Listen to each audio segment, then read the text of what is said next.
Evangelho de nosso Senhor Jesus Cristo, com a graça de Deus mais uma vez, nesse dia 8 de setembro, domingo. Vamos ouvir, e aí nessa temporada de eleição, nesses 30 dias que faltam aí, nós estamos fazendo esse link, né, da mensagem do Evangelho para a mensagem política atual.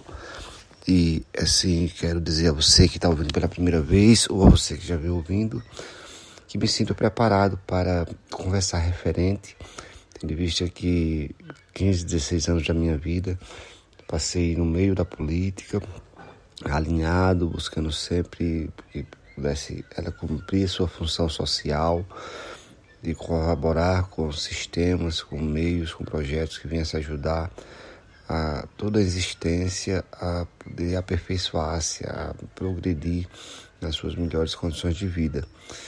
De fato, hoje não existe mais mandato público, mas já fui o vereador mais votado da minha cidade, minha eleição para prefeito, e posso falar com propriedade cada palavra que vou dizer, e não só falo, como posso prová-la também.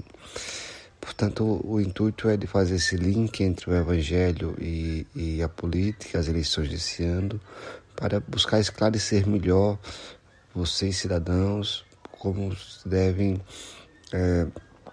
ficar ciente, né, de toda a situação para saber melhor tomar suas decisões.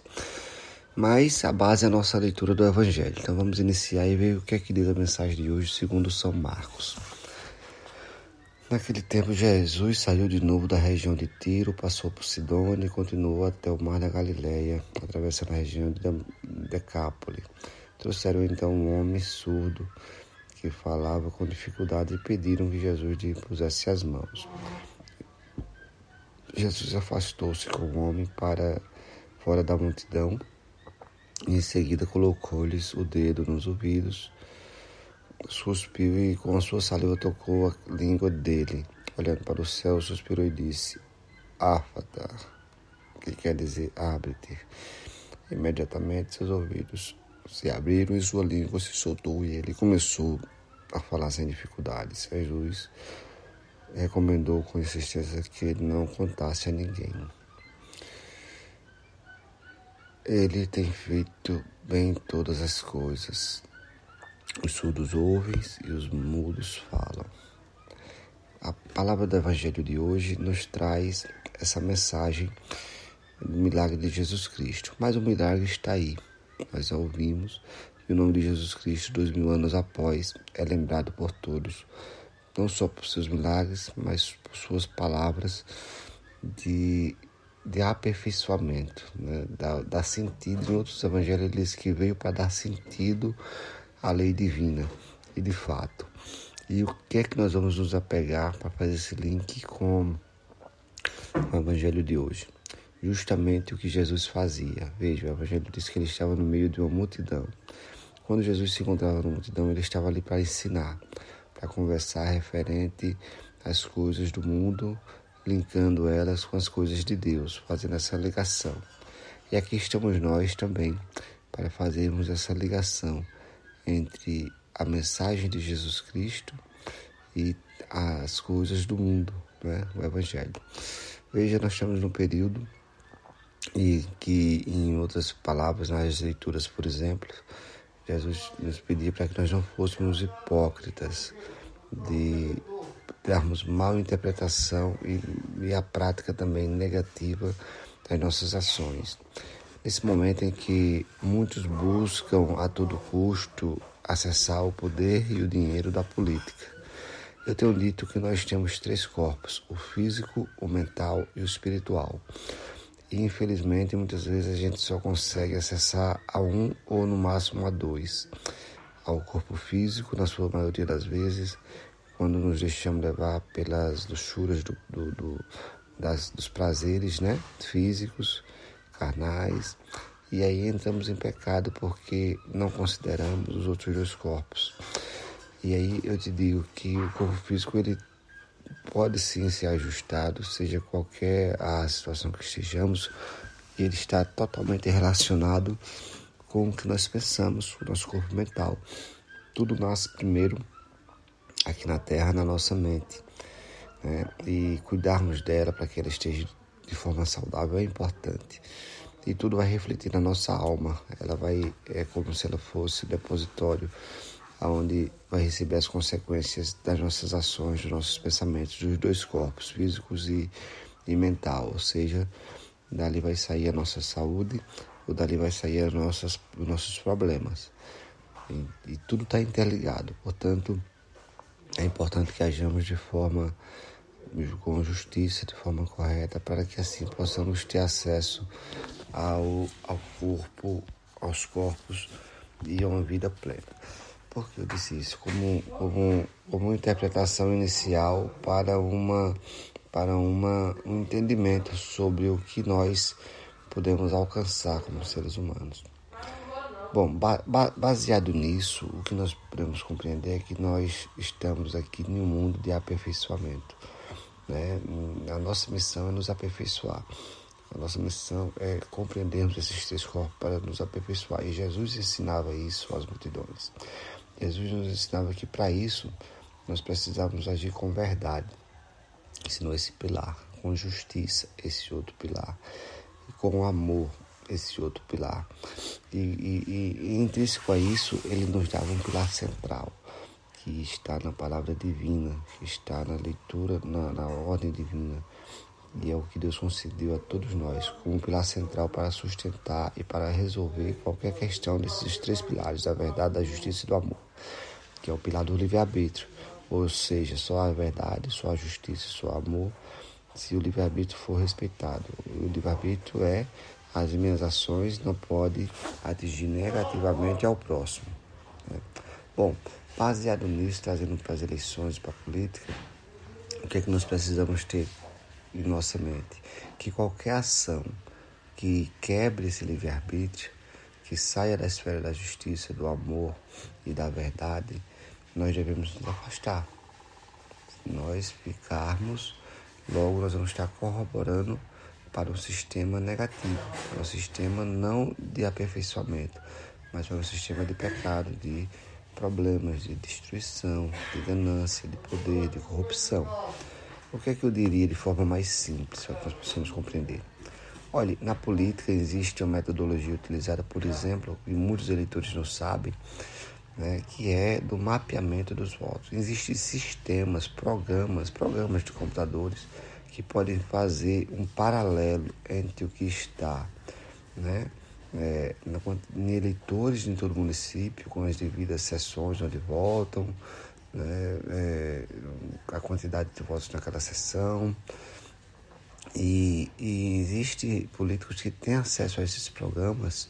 Eu digo isso porque eu estive dentro do sistema, não participando desse meio. Quem me conhece sabe que nossa conversa, e por eu ser de oposição, uma eleição mais difícil ainda, né? Eu não tinha acesso a esses meios, mas muitos que eu conhecia tinha e tem, né? De muitas partes do Brasil, do estado de Alagoas, da região. De forma que esse programa, vocês podem perceber, essas pessoas que vão na casa de vocês, pegam o nome, pegam o título, né? Em troca de algum benefício, essas pessoas mapeiam todos que eles têm acesso, para depois conferir, né? Eu vou em tal região, eles vão até em tal região, lá tem 30 pessoas mapeadas que deram o título tal, e que votam em sessão tal. Quando eles colocam essas informações nesse programa dele, eles conseguem saber exatamente onde essas pessoas votam. E se no dia da eleição não tiver esses votos lá na urna, eles vão saber que houve alguma falha ali, né? E se houve a falha, alguns não votaram, desviaram o voto, eles vão depois virar as costas e vão seguir para outra pegada. Tudo irregular, tudo ilegal. E aí depois a gente fica reclamando, por que eu não tenho benefício?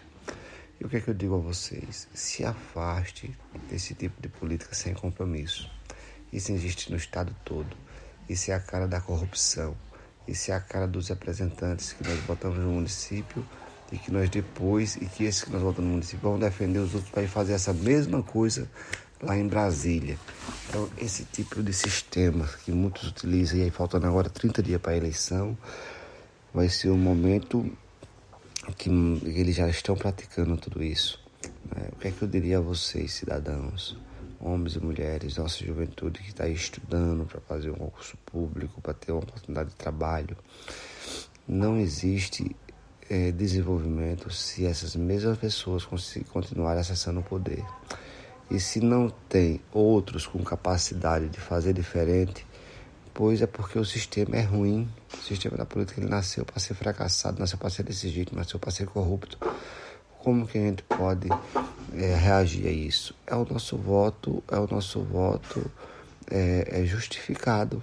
Né? Nosso voto é justificado. Se eu não encontro em quem eu votar, eu justifico o meu voto.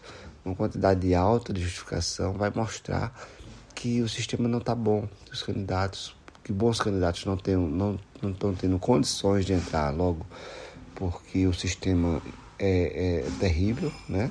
Destrutivo, capaz de acabar com qualquer um que se bota no meio dele. Mas a população é quem está sendo prejudicada, então a população tem que ter consciência para reagir. Ou seja, esse meio de sistematização do voto existe. E outra coisa ruim, olha, aqueles candidatos novatos que vão pela primeira vez, que não conseguem ter acesso a esse sistema, vão servir só de escadinha para aqueles outros que já praticam dessa forma. E vão inocentes muitas vezes, sem nem saber com o que é que estão se metendo, né?